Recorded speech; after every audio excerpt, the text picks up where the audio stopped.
Welcome back everyone. আজকে আসলে খুবই ইম্পর্টেন্ট একটা কথা নিয়ে আমি এই ভিডিওটা অন করছি। সো বেসিক্যালি আজকে ইউনিভার্সিটি থেকে আসার সময় আমি যে মেট্রো ইউজ করতেছিলাম, সো ওই সেম ইয়াতেই মানে আমি যেখানে বসেছিলাম তার পাশেই কয়েকটা স্টুডেন্টস ছিল, মানে ওরা আমার সিনিয়র বাট ওরাও স্টুডেন্ট এখানে।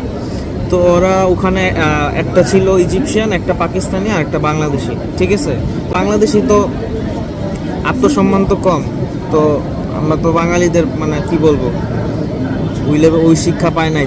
তো যাই হোক, যেটা বলতে চাইছিলাম সেটা হচ্ছে ওই বাঙালি উর্দুতে ওই পাকিস্তানের সাথে কথা বলতেছে, মানে পাকিস্তানি আবার মেয়ে, তো মানে ধুমাইয়া কথা বলতেছে, নন স্টপ রেলগাড়ি চলতেছে। ঠিক আছে, আমার আবার মেট্রোতে আশেপাশে অনেক আওয়াজ হলে খুবই বিরক্ত লাগে।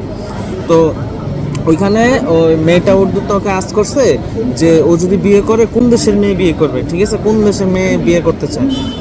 এই এই এই আবাল বলতেছে যে আমি যদি বিয়ে করে থাকি সেটা একমাত্র একটা দেশই হবে, সেটা নাকি পাকিস্তান।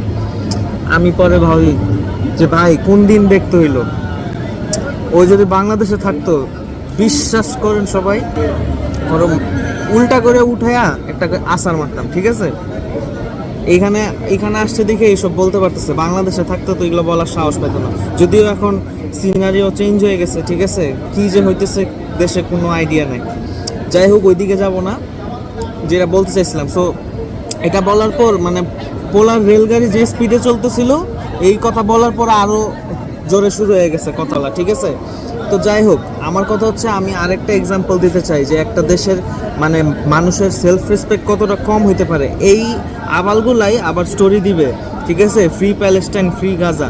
আমার কথা হচ্ছে আজকে থেকে 52 বছর বা 53 ইয়ার্স আগে যখন এরকম একটা জেনোসাইড হয়েছিল, তখন ওরা কই ছিল? মানলাম তখন ওরা জন্মই হয় নাই, বাট কোনো কিছু কি জানে নাই, কোনো কিছু কি শিখায় নাই ওদের ফ্যামিলি? আমার কথা হচ্ছে ফ্যামিলির শিক্ষা এত কম, মানে কোন লেভেলের কম হইলে ওরা এইসব কথা বলতে পারে? ঠিক আছে, বিয়ে অনেক ইম্পর্ট্যান্ট একটা জিনিস। ঠিক আছে, এইসব জায়গায় কোনো কম্প্রোমাইজ হওয়া উচিত না। ফ্রেন্ডশিপ হইতে পারে, একটা পাকিস্তানের সাথে ম্যাক্সিমাম একটা ফ্রেন্ডশিপ হইতে পারে। ঠিক আছে, বা একটা বাউন্ডারি থাকবে।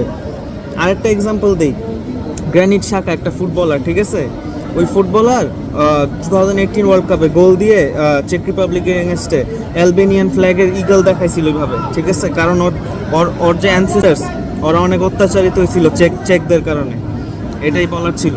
So please be very careful. কাকে বিয়ে করতেছো, কেন বিয়ে করতেছো, এটা খুব ভালো করে জানে নিও, অ্যান্ড ভালো জায়গায় বিয়ে করো।